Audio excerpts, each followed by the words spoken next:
Bhagavat news અસલ ગુજરાતી મિજાજ। નમસ્કાર દર્શક મિત્રો, હું છું કૃતિ। સ્વાગત છે આપનું પાટનગર નેટવર્ક ન્યૂઝના હેલ્થ પ્લસ કાર્યક્રમમાં। દર્શક મિત્રો, ફિઝિયોથેરાપી આ જે ટ્રીટમેન્ટ છે એ આજની ભાગદોડવાળી લાઈફસ્ટાઈલને લીધે ખૂબ જ અગત્યની ટ્રીટમેન્ટ બની રહી છે। ફિઝિયોથેરાપી તમને અને તમારા શરીરને મજબૂત અને વધુ લવચિક બનાવવામાં મદદ કરે છે। ફિઝિયોથેરાપીમાં શરીરના જુદા જુદા ભાગોની સારવાર કરવામાં આવે છે, જેને કારણે શરીરની ફિટનેસ વધે છે।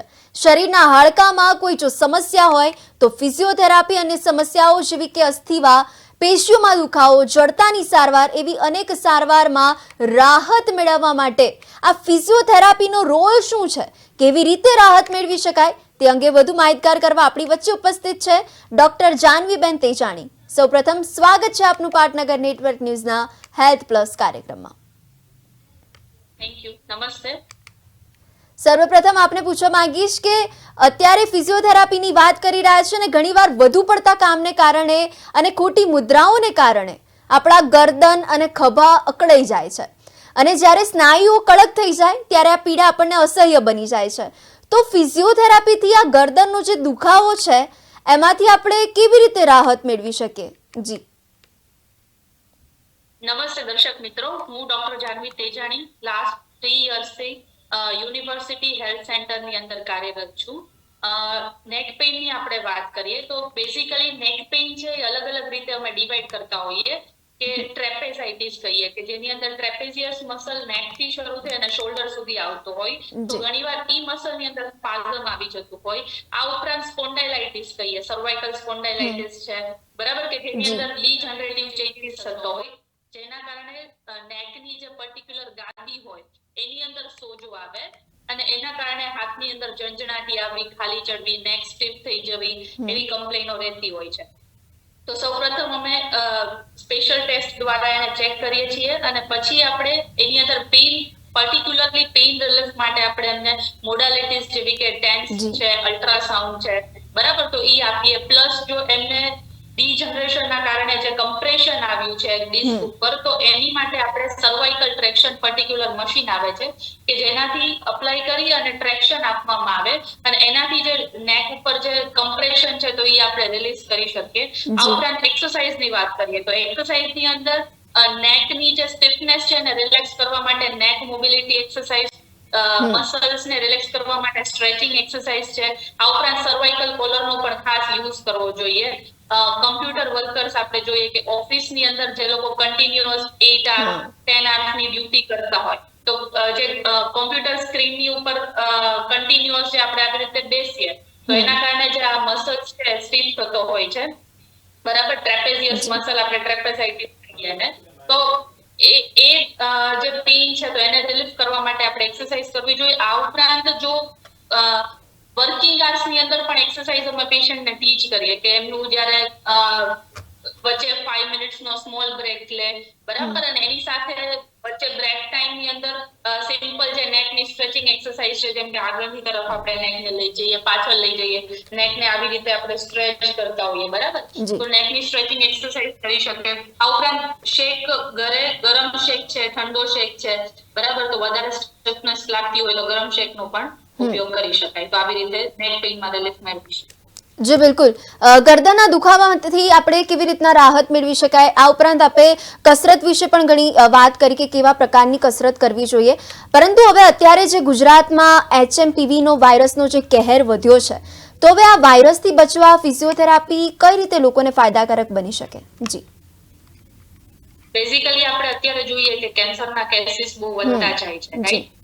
તો પર્ટિક્યુલરલી કેન્સરની અંદર ફિઝિયોથેરાપીનો ખૂબ જ ઇમ્પોર્ટન્ટ રોલ રહેલો છે। જ્યારે પેશન્ટને કેન્સર ડાયગ્નોઝ થાય એના પછી જ્યારે પેશન્ટની ટ્રીટમેન્ટ ચાલતી હોય, કિમોથેરાપી છે, રેડિયેશન થેરાપી છે, ચાલતી હોય અથવા તો કમ્પ્લીટ થઈ ગયા પછી, સર્જરી થઈ ગયાના બાદ એમને એક્સરસાઇઝ જરૂરી છે। તો તમને એક્ઝામ્પલ આપું કે ફોર એક્ઝામ્પલ પેશન્ટને ઓરલ કેન્સર છે, ઓરલ કેન્સરની અંદર જનરલી જ્યારે સર્જરી કરી હોય તો અમુક ફ્લેપ લીધેલો હોય, બરાબર, અથવા તો પછી એમને જડબાને ખોલવામાં તકલીફ થતી હોય, ટંગની મૂવમેન્ટની અંદર ડિફિકલ્ટીઝ થતી હોય, ખોરાકને ગળવામાં તકલીફ થતી હોય છે, આ ઉપરાંત એમને બોલવામાં પણ ઇવન તકલીફ થતી હોય છે. જી. તો એના માટે આપણે એક્સરસાઇઝ કરવી જરૂરી છે કે જેની અંદર એમને બોલવાની પ્રેક્ટિસ કરાવે છે, બરાબર, જીભની મૂવમેન્ટ, જડબાની એક્સરસાઇઝ પર્ટિક્યુલર કરવામાં આવે કે જેનાથી ઓરલ કેન્સરના પેશન્ટોને ફરીથી એમની મૂવમેન્ટ્સ છે એ આવી શકે. પછી આપણે જોઈએ કે બ્રેસ્ટ કેન્સરના પેશન્ટ કે જેની અંદર સર્જરી થયા પછી લિમ્ફ નોડ રિમૂવ કર્યા બાદ એમને લિમ્ફેડીમાં જોવા મળે છે કે હાથ એમનો છે એકદમ સોજી જાય અને એમને હેવીનેસ લાગતી હોય. તો એના કારણે શું થાય કે પેશન્ટને હાથ ઉપર કરવામાં તકલીફ થતી હોય, એમની ડેઈલી રૂટીન એક્ટિવિટીઝમાં ડિફિકલ્ટીઝ થતી હોય, તો એ માટે પણ એક્સરસાઇઝ ખૂબ જરૂરી છે. પછી જોઈએ કે લંગ્સ કેન્સરના પેશન્ટો હોય તો એની માટે આપણે એ લોકોને બ્રીધિંગની અંદર તકલીફ થતી હોય છે, રેસ્પિરેટરી મસલ્સ છે વીક થઈ ગયા હોય છે, તો એની માટે આપણે પર્ટિક્યુલરલી બ્રીધિંગ એક્સરસાઇઝ છે, યોગા છે, રેસ્પિરેટરી મસલ સ્ટ્રેન્થનિંગ એક્સરસાઇઝ અને એના ઇન્સ્ટ્રુમેન્ટ પણ આવે છે. તો એનાથી આપણે એ પર્ટિક્યુલર મસલ્સને ફરીથી સ્ટ્રેન્થન કરી શકીએ. કેન્સરના પેશન્ટોમાં બેઝિકલી એમને કેન્સર રિલેટેડ ફટીગ જોવા મળે, એટલે કે ઓલ ઓવર એમની જે બોડીની જે ફિટનેસ છે કે એમની જે સ્ટ્રેન્થ છે, સ્ટેમિના છે એ ડાઉન થતી હોય, બરાબર. તો એની માટે પર્ટિક્યુલર એક વસ્તુ પર ફોકસ કરવા કરતા અમે પર્ટિક્યુલર આ બધા જ મસલ્સની ઉપર અમે ફોકસ કરીએ ને એમને ઓલ ઓવર જે એમની કાર્ડિયો રેસ્પિરેટરી સ્ટ્રેન્થ, મસલ્સની સ્ટ્રેન્થ છે અને ઓવરઓલ એમની સ્ટ્રેન્થ ડેવલપ થાય એના ઉપર આપણે ફોકસ કરતો હોય. તો એવી રીતે ફિઝિયોથેરાપી છે કેન્સર પેશન્ટોમાં પણ રોલ રહેલો છે એનો અને ખૂબ ફાયદા છે. જી બિલકુલ, આપે જણાવ્યું એ અનુસાર કે કેન્સરના જે દર્દીઓ છે એના માટે ફિઝિયોથેરાપી કેટલું ઇમ્પોર્ટન્ટ છે, કેટલું મહત્વ છે, એના વિશે આપે ખૂબ જ સરસ વાત કરી. પરંતુ હવે અમુક પ્રકારના લોકો કે જેમને ખભાની જડતાને કારણે ફ્રોઝન શોલ્ડર ખૂબ થાય છે, એટલે પીડા પેદા કરે છે, અને ફિઝિયોથેરાપીથી આ જે ફ્રોઝન ફોલ્ડરની જે સમસ્યા જે છે, ફ્રોઝન શોલ્ડર, તો એને કેવી રીતે દૂર કરી શકાય? જી,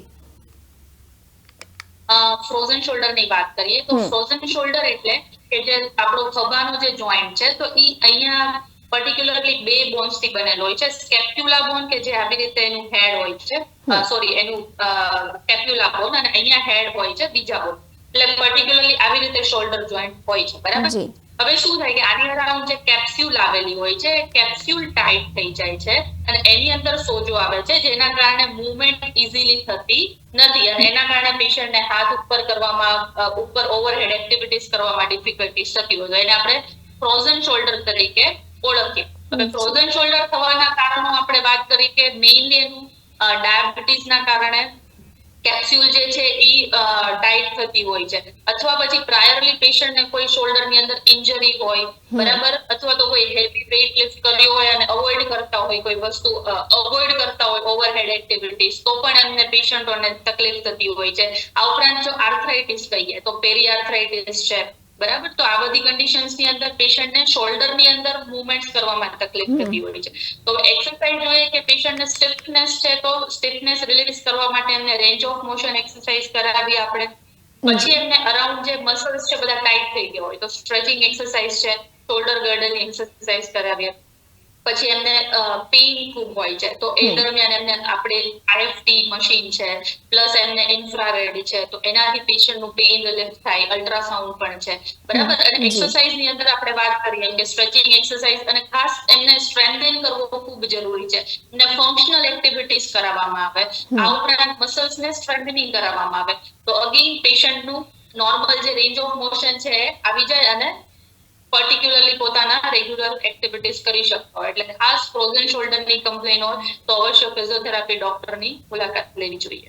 જી બિલકુલ, આપણા નિષ્ણાતે જણાવ્યું એ જ અનુસાર કે જો દર્શક મિત્રો તમે પણ ફ્રોઝન શોલ્ડરની આ સમસ્યાથી પીડાઈ રહ્યા છો તો એમણે જણાવ્યું એ જ અનુસાર કસરત તમે કરશો તો આ સમસ્યામાંથી આપ બહાર આવી શકશો. તો હવે આપણે આગળ વાત કરવી છે ટેનિસ એલ્બો. હવે આ નામ સાંભળીને જ આપણને સૌને એવું લાગે કે માત્ર ટેનિસ રમતા હોય એને જ થાય, પરંતુ આ રોગ ટેનિસ રમતા ખેલાડીઓ સિવાય પણ ઘણા લોકોને સતાવતો હોય છે. તો આપને જ પૂછવા માંગીશ કે ટેનિસ એલ્બો થવાનું કારણ શું છે? જી, ટેનિસ એલ્બોની વાત કરીએ આપણે કે આપણા હાથ અહીંયા જે પોઈન્ટ આવેલું હોય છે. એલ્બો જોઈન્ટની વાત કરીએ તો અહીંયાથી એક્સટેન્સર મસલ કે જે કાંડાની મુવમેન્ટ કરાવે, કાંડાને ઉપરની તરફ લઈ જાય, ફિંગર્સની મુવમેન્ટ કરાવે, જી પર્ટિક્યુલર જે મસલ્સ છે અહીંયાથી ઓરિજિન થતા હોય છે. બરાબર. હવે આ જે ઓરિજિન પોઈન્ટ છે કે જે પોઈન્ટની અંદર પેશન્ટને પ્રેસ કરવાથી પેઇન થતો હોય છે ઘણીવાર, અથવા તો પછી નોર્મલ કાંડાની મુવમેન્ટ્સ કરવી, બરાબર છે, અથવા વેઇટ લિફ્ટ કરવો, તો અહીંયા આ જે પર્ટિક્યુલર પોઈન્ટ છે ત્યાં પેશન્ટને પેઇન થતો હોય છે. શું કામ? તો કે ઈ જે પોઈન્ટ છે કે જ્યાંથી મસલ્સ બધા ઓરિજિન થાય છે ત્યાં એમને સ્વેલિંગ આવે, એટલે કે ઇન્ફ્લામેશન થતું હોય. બરાબર. એના ઘણા બધા રીઝન, ઓવરયુઝ ઇન્જરી, કે જે પેશન્ટને વધારે રાઈટ હેન્ડ થી વર્ક રહેતું હોય કે લેફ્ટ હેન્ડ થી કન્ટિન્યુઅસ સેમ મૂવમેન્ટ કરતા હોય, બરાબર છે, અથવા તો વર્ક હેવી વેઇટ લિફ્ટિંગ વાળું કોઈ વર્ક હોય છે, બરાબર છે, અથવા તો રાઇટિંગ છે, ટાઈપિંગ છે, કન્ટિન્યુઅસ જે વર્ક રહેતું હોય છે રિસ્ટ અને ફિંગર્સ નું, તો એના કારણે મસલ્સ જે છે પર્ટિક્યુલર અહીંયાથી જે ઓરિજિન થતા હોય તો ત્યાં સ્વેલિંગ આવતું હોય છે. તો એને આપણે ટેનિસ એલ્બો કહીએ. પેશન્ટની કમ્પ્લેન કેવી હોય કે પેશન્ટને કપડાની જોવામાં તકલીફ થતી હોય, બરાબર છે, કોઈ વસ્તુને પકડવામાં તકલીફ થતી હોય, પકડે તો હાથમાંથી વસ્તુ છૂટી જાય, પ્રોપરલી જે આપણી તાકાત આવવી જોઈએ હાથની, બરાબર, પકડવા માટે, તો એ તાકાત ન લાગે અને વીક લાગે હાથની અંદર, બરાબર. પછી પેશન્ટને લોટ બાંધવામાં તકલીફ થતી હોય, એટલે હેન્ડની અને રિસ્ટની જે મૂવમેન્ટ હોય છે એમાં તકલીફ થતી હોય. તો અગેઇન એમાં ફિઝિયોથેરાપી માટે આપણે ઇન્ફ્લામેશન અહીંયા પર્ટિક્યુલર ઓછું કરવા માટે એમને અલ્ટ્રાસાઉન્ડ મશીન આપવામાં આવે, અને એની સાથે એમને ડાયક્લોજેલ આપણે આપીએ કે જેનાથી એમનું સ્વેલિંગ જે છે ઓછું થાય. પછી જે એમના વીક પડેલા મસલ્સ છે એને સ્ટ્રેન્થન કરવા જરૂરી છે, તો એની માટે અગેઇન એમને સ્ટ્રેન્થનિંગ એક્સરસાઇઝ કરાવવામાં આવે. ટેપિંગ, અત્યારે એડવાન્સમાં ટેપિંગ આપણે અપ્લાય કરીએ, બરાબર, તો કાઇનેશિયો ટેપિંગ થી પણ એમને ખૂબ સારું એમાં રિલીફ મળે છે, બરાબર. આ ઉપરાંત એક્સરસાઇઝ અગેઇન શેક, તો બેઝિકલી ટેનિસ એલ્બો અગર પેશન્ટને ડાયગ્નોઝ થાય છે તો વિધિન 10 to 15 ડેઝમાં આપણે એને રિકવર કરી શકીએ જો એમને પ્રોપરલી ફિઝિયોથેરાપી લીધેલી હોય તો. જી બિલકુલ, આપે જણાવ્યું કે ફિઝિયોથેરાપી જો લીધી હોય તો 10 થી 15 દિવસમાં એમને 100% રિઝલ્ટ મળે છે. તો દર્શક મિત્રો, આપ જે ટેનિસ એલ્બોની સમસ્યાથી પીડાઈ રહ્યા છો તો 10 થી 15 દિવસમાં ફિઝિયોથેરાપીથી આપને એમાં રાહત પણ મળી શકે છે. હવે વાત કરવી છે પીઠનો દુખાવો વિશે. પીઠનો દુખાવો આજના વિશ્વમાં સૌથી સામાન્ય સમસ્યાઓમાંથી એક બની ગઈ છે, અને આ સમસ્યા માત્ર મોટી વયના લોકો સુધી મર્યાદિત નથી, પરંતુ યુવાનો પણ તેની ખૂબ જ ફરિયાદ કરતા જોવા મળી રહ્યા છે. તો આપને પૂછવા માંગીશ કે જે ફિઝિયોથેરાપી દ્વારા કઈ રીતે આપણા પીઠના દુખાવાને આપણે દૂર કરી શકીએ. જી, બહુ સરસ ક્વેશ્ચન છે. અત્યારે બેક પેઇન આપણે બહુ કોમનલી જોવા મળે છે, બરાબર. આપણે બેઝિક પહેલા એનાટોમીની વાત કરીએ કે જે આપણી બેક છે કે જેની અંદર સ્પાઇન આપણું જે મેઇન પાર્ટ રહેલો છે, કે સ્પાઇનની અંદર પણ પહેલા આપણે વર્ટિબ્રી એટલે કે મણકા કહીએ, પછી ગાદી છે એટલે કે ડિસ્ક, તો વર્ટિબ્રી પછી ડિસ્ક એટલે મણકું પછી ગાદી, એવી રીતે નેક થી લઈ અને કન્ટિન્યુઅસ બેક સુધી આવેલું હોય કે જેમાંથી સ્પાઇનલ નર્વ્સ એટલે કે જે નસો નીકળતી હોય અને આપણા કમરમાંથી જે નસો નીકળે પગ સુધી જતી હોય છે. હવે બેક પેઇન છે એ અલગ અલગ પ્રકારે થતું હોય છે. ઘણીવાર શું થાય કે આપણે ખાલી કોઈ હેવી વેઇટ લિફ્ટિંગ કરી દીધું હોય, બરાબર, તો એના કારણે બેકની અંદર સ્પાઝમ આવી જાય. તો ઈ જે પર્ટિક્યુલર સ્પાઝમ છે કે જે ખાલી મસલ પૂરતું જ સીમિત હોય છે, સ્નાયુઓ પૂરતું જ સીમિત હોય છે, બરાબર. તો એના માટે તમે શરૂઆત, જો અગર તમને હેવી વેઇટ લિફ્ટ કરવાથી બેક પેઇન થયું છે, બરાબર, તો સિમ્પલ તમે એ દરમિયાન છે તમે ગરમ શેક કરી શકો, બરાબર, દિવસમાં 2 વાર કરો, 15 થી 20 મિનિટ જેવું શેક કરો, એનાથી તમને વિધિન 2 કે 3 ડેઝમાં રાહત થઈ જાય છે. પરંતુ જો તમને કન્ટિન્યુઅસ હેવી વેઇટ લિફ્ટ કરવાનું કામ છે અથવા વાંકા વળવાનું વધારે વર્ક રહી છે તો તમારી સ્પાઇનની અંદર વધારે તકલીફ થાય. તો એ સમયે શું થાય કે જે ગાદી રહેલી છે, મણકાની વચ્ચે જે ગાદી રહેલી છે એની અંદર સોજો આવતો હોય, બરાબર છે, અથવા તો પછી સોજો આવે છે અથવા એનાથી વધારે તકલીફ થાય તો હર્નિએશન કહેવાય કે જેની અંદર ગાદી બહાર આવી જાય અથવા તો ગાદી ખસી જતી, બરાબર. તો આ બધાના કારણે શું થાય કે જે નર્વ પર્ટિક્યુલરલી સ્પાઇનમાંથી નીકળતી હોય છે એની ઉપર કમ્પ્રેશન આવે. કમ્પ્રેશન આવવાના કારણે પ્રોગ્રેશનની અંદર પેશન્ટોને પગ હેવીનેસ થતું હોય, પગ ભારે ભારે લાગે, થોડી વાર 5 મિનિટ ઉભા રહે તો પગ ભારે ભારે થવા માટે પલોઠી વાળીને ના બેસી શકે, બરાબર. તો આ બધી કમ્પ્લેન પ્રોગ્રેશનમાં થતી હોય. ક્યારે થાય કે જ્યારે કન્ટિન્યુઅસ તમારે બેકનું વધારે ઓવરલોડ રહેતો હોય વર્ક રિલેટેડ, બરાબર છે, અથવા તો પછી કોઈ ટ્રાવેલિંગ વધારે કન્ટિન્યુઅસ કરવાનું આવતું હોય છે, તો આ દરમિયાન પેશન્ટોને બેક પેઇન જનરલી જોવા મળતું હોય છે, બરાબર.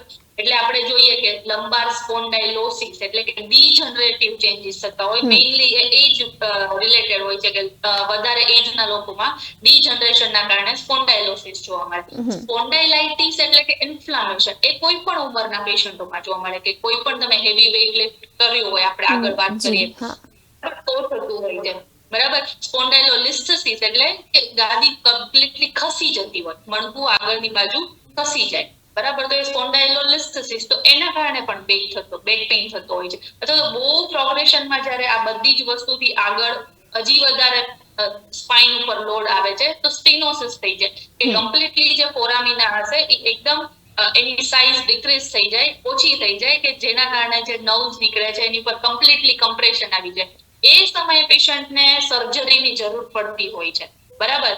બટ જો શરૂઆતનો સ્ટેજ છે કે જેની અંદર સિમ્પલ ખાલી ગાદીની અંદર સોજો છે, અથવા તો પછી સ્નાયુઓ જકડાયેલા છે, તો એની માટે ફિઝિયોથેરાપી ખૂબ કરશો તો બહુ ફાયદો મળે. શું કામ? તો કે આપણે જે મસલ્સ છે, બરાબર, તો સ્પાઝમ આવી ગયું છે, તો સ્પાઝમ આપણે એક્સરસાઇઝ થી રિલેક્સ કરી શકીએ, સ્ટ્રેચિંગ એક્સરસાઇઝ થી, બરાબર. પ્લસ આપણી પાસે મશીન હોય છે, તો મશીન થી પણ એમને પેઇન રિલીફ કરાવી શકીએ. બીજી વસ્તુ કે અલ્ટ્રાસાઉન્ડ છે, તો જે પર્ટિક્યુલર જે સોજો છે તો ત્યાં આપણે આપીએ. સ્પોન્ડાઇલોસિસ એટલે ડીજનરેશન છે, તો ટ્રેક્શન મશીન આવે કે જેની અંદર બેલ્ટ અપ્લાય કરીએ કમરની અંદર, કમરની ઉપર, અને પછી એમને ટ્રેક્શન આપીએ સ્પાઇનને. તો સ્પાઇનને ટ્રેક્શન આપીએ તો એનાથી શું થાય કે જે કમ્પ્રેશન છે ગાદી ઉપર એ રિલેક્સ થાય, તો એનાથી પણ પેશન્ટને ખૂબ રિલેક્સેશન મળતું હોય છે, બરાબર. આ ઉપરાંત લંબાર બેલ્ટનો ખાસ ઉપયોગ કરવો જોઈએ જ્યારે તમે ટ્રાવેલિંગ કરો છો, બરાબર, અથવા તો પછી કન્ટિન્યુઅસ જ્યારે ઉભા રહેવાનું કે વર્ક આવે છે, ઘરની અંદર તમે કામ કરતા હોય, એ સમયે ફરજિયાત બેલ્ટનો યુઝ કરવો જોઈએ, તો એનાથી પણ તમને ફાયદો મળે, બરાબર. એટલે બેક પેઇન છે એને ડાયગ્નોઝ કરવું ખૂબ જરૂરી છે, કે બેક પેઇન પેશન્ટને છે, બટ શેના કારણે છે, બરાબર. હિસ્ટ્રી લઈ અને આપણે જોઈએ કે ઓકે પેશન્ટને શેના કારણે બેક પેઇન છે, અને પછી આપણે એને ડાયગ્નોઝ કરી અને પ્રોપર એને ટ્રીટમેન્ટ આપતા હોઈએ. જી બિલકુલ. જે પીઠનો દુખાવો થઈ રહ્યો છે એમાં આપણે કેવી રીતના રાહત મેળવી શકાય, જો ફર્સ્ટ અને સેકન્ડ સ્ટેજમાં હોય તો ફિઝિયોથેરાપિસ્ટની પાસે જઈને આપ કમરના દુખાવામાંથી રાહત મેળવી શકો છો, આપણા નિષ્ણાતે જણાવ્યું એ જ અનુસાર. હવે આપણે શરીરના અલગ અલગ ભાગો વિશે વાત કરી રહ્યા છે અને દુખાવા વિશે, તો હવે એડી પર આવીએ તો એડીનો જે દુખાવો થઈ રહ્યો છે તો એમાં રાહત મેળવવા માટે લોકો દવા, કોઈ ટ્યુબથી મસાજ કરીને રાહત મેળવતા હોય છે, પરંતુ દવા લેવાથી લાંબા ગાળે હેલ્થને ઘણું નુકસાન થાય છે. તો એવા કેટલાક ઘરેલું ઉપચાર કે એવી કોઈ કસરતો વિશે જણાવશો દર્શક મિત્રોને કે જેની મદદથી પગની એડીમાં થતા દુખાવામાંથી રાહત મેળવી શકાય? જી. હીલ પેઇન ની વાત કરીએ કે હીલ પેઇન એટલે આપણે પ્લાન્ટર ફસાઇટિસ કહેતા હોઈએ, કે જેની અંદર આપણા જે બોન્સ છે એની નીચે જે શીટ રહેલી છે, કે જે ટેન્ડન રહેલા છે, એની ઉપર કન્ટિન્યુઅસ ઉભા રહેવાના કારણે અથવા તો કોઈ ઇન્જરીના કારણે જે પ્રેશર આવતું હોય, કે જેના કારણે એમને ઇન્ફ્લામેશન એટલે કે સોજો આવી જાય, બરાબર. એટલે જે સોજાવાળો ભાગ છે ત્યાં એમને પ્રેસ કરવાથી પેઇન થતો, એટલે હીલમાં અમુક પોઈન્ટ હોય કે જે હીલને પ્રેસ કરી આપણે તો પેશન્ટને પેઇન થતું હોય, બરાબર. અથવા તો પછી મોર્નિંગમાં એમને જ્યારે બેડ પરથી ઉભા થાય અને પગ મૂકે તો પાણી બિલકુલ મૂકી ના શકતા હોય, એમને ફર્સ્ટ 5 મિનિટ્સ ની અંદર પેશન્ટને ચાલવામાં તકલીફ થતી હોય છે, બરાબર.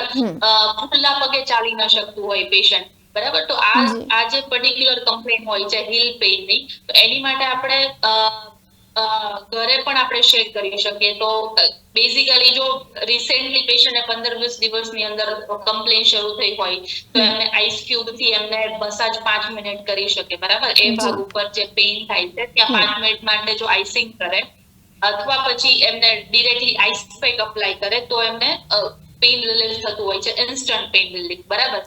આ ઉપરાંત એમને ગરમ ઠંડાનો કમ્બાઈન શેક કરવાનો આવે, જેને અમે કોન્ટ્રાસ્ટ બાથ કહેતા હોઈએ, કે બેઝિકલી આપણે સૂતા પહેલા પેશન્ટને એડવાઇસ કરીએ કે ફર્સ્ટ 1 મિનિટ માટે એમને બરફ વાળું જે ઠંડુ પાણી હોય એની અંદર ડીપ કરીને હીલને અથવા તો લેગને રાખવાનો, બરાબર. એના પછી 3 મિનિટ માટે ગરમમાં રાખીએ, અગેઇન 1 મિનિટ માટે બરફમાં, 3 મિનિટ માટે ગરમમાં. તો કન્ટિન્યુઅસ આવું 20 મિનિટ, અડધી કલાક સુધી જો શેક કરે તો એનાથી પણ પેઇનની અંદર રિલીફ થતું હોય છે. આ ઉપરાંત એની કેપ આવે છે, તો કેપ આપણે પહેરીએ ખાસ જે ઘરની અંદર છે એ તો સોફ્ટ ચપ્પલનો યુઝ કરવો જોઈએ. ખુલ્લા પગે બને ત્યાં સુધી ચાલવાનું અવોઇડ કરવું. બીજી વસ્તુ કે જ્યારે તમે રેગ્યુલર જે શૂઝ અથવા તો ચપ્પલનો યુઝ કરો છો, બરાબર, તો એકદમ સોફ્ટ હીલના હોવા જોઈએ કે જેનાથી તમને પ્રેશર ના આવે અને ઇઝીલી તમે તમારું રૂટીન કાર્ય કરી શકો, બરાબર. તો હીલ પેઇન માટે ખાસ તમે શેક થી પણ રાહત મળે છે. આ ઉપરાંત સ્ટ્રેચિંગ એક્સરસાઇઝ આવે છે કે જે પર્ટિક્યુલર જે ટોસ થી આપણે એને એક્સટેન્ડ કરી અને પ્લાન્ટર ફેશિયાનું સ્ટ્રેચિંગ અમે આપીએ કે જેનાથી જે ટાઈટ થઈ ગયું છે ફેશિયા તો એ આપણે રિલીઝ કરીએ. MFR આવે કે જેનાથી એમની જે ફેશિયા છે એને આપણે રિલીઝ કરતા હોય. આ ઉપરાંત શેક કીધો મેં તમને, તો દરેક વસ્તુથી પેઇન ની અંદર એમને હીલ પેઇનમાં રાહત મળે છે. અને ઘરે પણ કાળજી રાખે કે કન્ટિન્યુઅસ છે એ ઉભા ના રહે, બરાબર. થોડી વાર આપણે રેસ્ટ આપી દઈએ લાઈન એટલે પેઇન ઓછું કરી શકીએ. અને ગરમ શેક અને ઠંડા શેકની મેં જે કોન્ટ્રાસ્ટ બાદની વાત કરી તો એ પણ શેક કરવાથી પણ એમને ફાયદો મળી શકે. જી બિલકુલ, આપે વાત કરી અલગ અલગ શેક ની લઈને આપણે પગની એડીમાં થતા જે દુખાવા છે એમાં આપણે રાહત મેળવી શકીએ છીએ. આ ઉપરાંત કસરત વિશે પણ આપણે ખૂબ જ સરળ અને સચોટ ભાષામાં દર્શક મિત્રોને જણાવ્યું છે. પરંતુ હવે વાત કરવી છે ગઠિયોવા વિશે. અમુક લોકોને ગઠિયોવા આવતો હોય છે જેમાં શરીરમાં અમુક તત્વોનું પ્રમાણ વધી જવાથી સાંધામાં આપણને દુખાવો થાય છે, સોજો આવે છે. તો એવી કઈ સારવારથી આપણે ગઠિયોવાને દૂર કરી શકીએ? જી, એના વિશે માહિતગાર કરશો. હવે આપણે આર્થરાઇટિસ બેઝિકલી આપણે બે ભાગની અંદર આપણે જોતા હોય કે એક છે એ ઓસ્ટિયો આર્થરાઇટિસ કહેવાય, સેકન્ડ છે એ ર્યુમેટોઇડ આર્થરાઇટિસ કહેવાય. હવે બંનેનો તમને ડિફરન્સ સમજાવું. ઓસ્ટિયો આર્થરાઇટિસ એટલે જે સામાન્ય ગોઠણનો કે ગોળાનો જે આપણે ઘસારો કહીએ, બરાબર, કે જે વેઇટ બિયરિંગ જોઇન્ટ્સ ની અંદર થતો હોય. જેમ કે ગોઠણનો સાંધો છે તમારો, તો ગોઠણમાં આપણે જે ઘસારો કહીએ, બરાબર, તો એને ઓસ્ટિયો આર્થરાઇટિસ કહેવાય, જે સામાન્ય સંધિવા કહેવાય. હવે જ્યારે ર્યુમેટોઇડ આર્થરાઇટિસ છે કે એ ગાંઠિયોવા કહીએ આપણે, કે જે સ્મોલ જોઇન્ટ્સ ની અંદર પણ ઇન્વોલ્વ થતો હોય. એને વેઇટ બિયરિંગ સાથે કોઈ રિલેશન હોતું નથી, બરાબર. હવે ર્યુમેટોઇડ આર્થરાઇટિસ છે એ આઈડેન્ટિફાઈ કેવી રીતે કરશે? કોઈ પેશન્ટને જોવું હોય કે મને સંધિવા છે, ગાંઠિયોવા છે, બરાબર, તો કેવી રીતે ખબર પડે? તો કે સૌપ્રથમ પેશન્ટને છે મોર્નિંગ સ્ટિફનેસ જોવા મળે, સવારે શરીર ખૂબ જકડાયેલું જોવા મળે, બરાબર. બીજી વસ્તુ કે એમના બંને સાઈડ સેમ કમ્પ્લેન હોય. જ્યારે વેઇટ બિયરિંગ જોઈન્ટ જે ઓસ્ટિયોઆર્થરાઇટિસ ની વાત કરી તો કોઈ પણ એક જોઈન્ટમાં જનરલી જોવા મળતું હોય અને મોસ્ટ કોમનલી ની જોઈન્ટમાં જોવા મળતું હોય. જ્યારે ગાંઠિયોવા છે તો એની અંદર પેશન્ટને કમ્પ્લેન હોય કે હાથની છે આંગળીઓ જે છે તો એ સ્ટીફ થઈ જતી હોય, બરાબર. અહીંયા જોઈન્ટની અરાઉન્ડ ગાંઠ જેવું થઈ જાય, એકદમ નોડ્યુલ ફોર્મ થઈ જતું હોય બંને સાઈડ. ઓલવેઝ બંને સાઈડ એમને કમ્પ્લેન રહેશે કે રાઈટ અને લેફ્ટ સાઈડ સેમ કમ્પ્લેન છે તે હશે પેશન્ટ, બરાબર.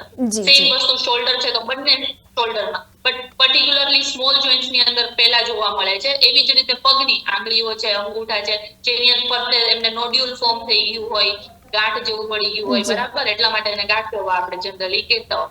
હવે એની માટે આપણે પર્ટિક્યુલર રિપોર્ટ આવે છે જેને આપણે આરએ ફેક્ટર નો રિપોર્ટ કહીએ, જે આ ઓટો ઇમ્યુન ડિસીઝ છે એટલે બ્લડ રિલેટેડ, એટલે બ્લડ નો તમારે રિપોર્ટ કરાવવો ખૂબ જરૂરી છે.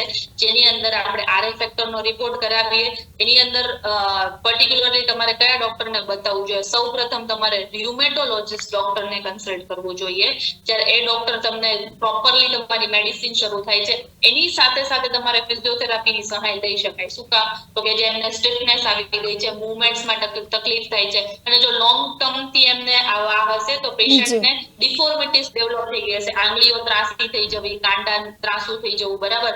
ધીમે ધીમે ડિફોર્મિટીઝ શરીરની અંદર જોવા મળે તો ઈ વસ્તુ આગળ સુધી પ્રોગ્રેશન ના જાય, બરાબર. આટલી બધી સ્ટિફનેસ ના વધે તો એની માટે એમને એક્સરસાઇઝની સહાય લેવી જોઈએ. પણ સૌપ્રથમ જો પેશન્ટને આ ટાઈપની કમ્પ્લેન દેખાય છે તો અવશ્ય ર્યુમેટોલોજિસ્ટ ડોક્ટરને સૌપ્રથમ બતાવવું અને એના પછી એમને ફિઝિયોથેરાપીની સહાય સાથે સાથે લેવી. એટલે બંને વસ્તુ બહુ ડિફરન્સ છે, ઓસ્ટિયોઆર્થરાઇટિસ અને ર્યુમેટોઇડ આર્થરાઇટિસ. ઘણીવાર પેશન્ટો મિક્સઅપ કરતા હોય છે, પણ બંને ડિફરન્ટ વસ્તુ છે. પેલા માટે ઓર્થોપેડિક ડોક્ટરને બતાવવું જોઈએ, જ્યારે આની માટે ર્યુમેટોલોજિસ્ટ ડોક્ટરને કન્સલ્ટ કરવું જોઈએ. જી બિલકુલ, ગઠિયાવાને આપણે કેવી રીતના દૂર કરી શકીએ એના વિશે આપે દર્શક મિત્રોને જણાવ્યું. દર્શક મિત્રો, ફિઝિયોથેરાપીને લઈને લોકોમાં જાગૃતતા ફેલાવવા, કયા રોગમાં કઈ શારીરિક તકલીફોમાં ફિઝિયોથેરાપી જરૂરી છે, જિંદગીના ટ્રેકને અસર કરતી શારીરિક ને માનસિક તકલીફો થાય છે અને એમાં ફિઝિયોથેરાપી કેવી રીતે સહાયરૂપ થાય છે તેનાથી લોકોને માહિતગાર કરવા બદલ ડોક્ટર જાનવીબેન તેજાણી આપનો ખૂબ ખૂબ આભાર. Thank you.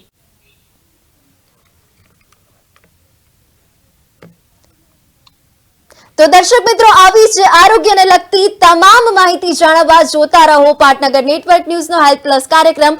ફરી મળીશું. નમસ્કાર.